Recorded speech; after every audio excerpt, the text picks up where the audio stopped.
प्रधानमंत्री नरेंद्र मोदी ने एक बयान दिया है। इस बयान में प्रधानमंत्री ने भारत को अमर बीज बताया है। मोदी ने कहा है भारत अमर बीज है जो विपरीत से विपरीत परिस्थितियों में थोड़ा दब सकता है, कुछ मुरझा सकता है, लेकिन मर नहीं सकता। सुनिए प्रधानमंत्री नरेंद्र मोदी ने भारत के जीवट को लेकर, उसकी जिजीविषा को लेकर क्या कहा है। भारत वे अमर बीज है जो विपरीत से विपरीत परिस्थितियों में थोड़ा दब सकता है, थोड़ा मुरझा सकता है, लेकिन वो मर नहीं सकता।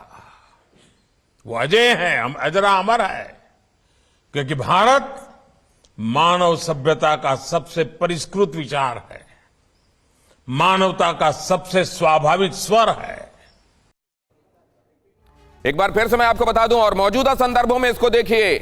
जब भारत की तरफ, और आज से नहीं, भारत का इतिहास यह बताता है कि जब कभी किसी ने भारत की तरफ टेढ़ी निगाह की है, बुरी निगाह डाली है, हिंदुस्तान आप जानते हैं आक्रांता नहीं है। भारत एक शांति प्रिय देश है और इस वजह से, क्योंकि आप आक्रांता नहीं है, क्योंकि आप शांति प्रिय देश हैं, आप शांतिपूर्ण सह अस्तित्व में भरोसा करते हैं, इसलिए जो न्यूसेंस वाली ताकतें होती हैं, मुमकिन है कि कुछ देर के लिए आपकी तरफ कुछ ऐसे हालात बनाएं जो आपके लिए प्रतिकूल हों, लेकिन आखिरकार आपकी जिजीविषा, आपका जीवट कामयाब होता है। श्रीवास्तव सर, इस पर भी एक बहुत संक्षिप्त टिप्पणी और बाकी मेहमानों के साथ परिचय बहुत जल्द कराने वाला हूं मैं। देखिए, इस प्रधानमंत्री की बात को मैं इस तरीके से देखूंगा, उन्होंने कहने की क्या कोशिश की है कि शांति के लिए भी शक्ति की आवश्यकता होती है। तो शक्ति चाहिए, शक्ति, हर शांति के पीछे शक्ति होती है।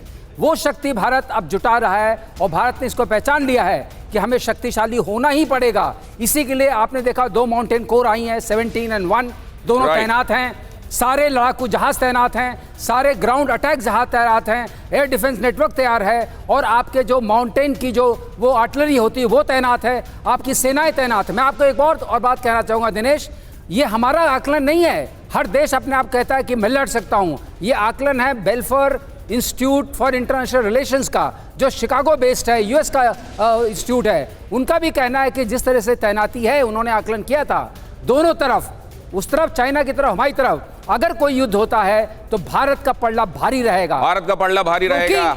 War hardened Bharat. दूसरे, जब आपके पास ये होता है कि you are fighting for a right cause, ये जब आपको मालूम होता है कि आप सच के लिए लड़ाई लड़ रहे हैं, जब आपको मालूम होता है आप आक्रांता नहीं है, जब आपको मालूम होता है कि अगर डिवाइन पावर्स भी हैं और वो सच के साथ चलती हैं तो वो आपके साथ हैं, तो आपकी ताकत कई गुना ज्यादा होती है। हमारे साथ जुड़ रहे हैं खास मेहमान, दूसरे उनसे भी परिचय करा दूं। जनरल संजय मेस्टन हमारे साथ आज की शाम इस चर्चा में, और हमारे बहुत खास मेहमान BR दीपक भी हमारे साथ जुड़ रहे हैं, जो इंडियन साइनोलॉजिस्ट हैं। इसका मतलब ये कि वो भारतीय जो चीन के मामलों का विशेषज्ञ है और बहुत अच्छे से आपको समझा सकता है कि मौजूदा हिमाकत के मायने क्या हैं। और आशीष हमारे डिफेंस एडिटर हमारे साथ जुड़ रहे हैं। कीव, खारकीव से लेकर ओडेसा, ज़ैपोरिज़िया से लेकर तमाम जगहों से आपके लिए खबरें जुटाते हुए इस समय वो अब एन रूट टू इंडिया है और बहुत जल्द आपको यहां से खबरें पहुंचाने का काम करेंगे। वो भी हमारे साथ जुड़ रहे हैं। यहां पूरे सेक्टर्स को, eastern sector, middle sector, western sectors को वो ऐसे समझते हैं, ना जाने कितने बार वहां से आपके लिए खबरें जुटा चुके हैं,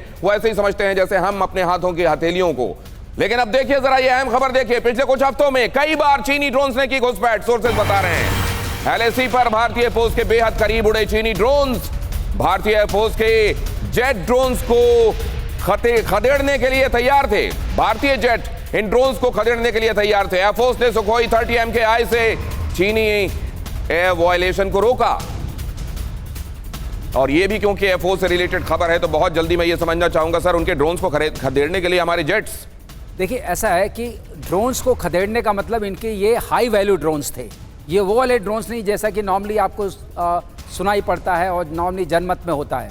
ये ड्रोन्स हैं high value, high altitude, long endurance drones हैं जो सर्वेलेंस के लिए लॉन्च किए जाते हैं। उनको ब्लॉक करने के लिए आपके पास कई क्षमताएं होती हैं। एक तो उनको मार गिराने की, तो वापस जाते हैं, और दूसरी उनको जैम करने की। मतलब सर आप ये कह रहे हैं, एक चीज जो मेरे दिमाग में आ रही है, ठीक है, मतलब ये था कि यहां इसी तरीके से रिस्पॉन्ड किया जाना था, आप ये कह रहे हैं। लेकिन मैं एक बात समझना चाहता हूं, क्या ये सब कुछ प्री मेडिटेटेड है?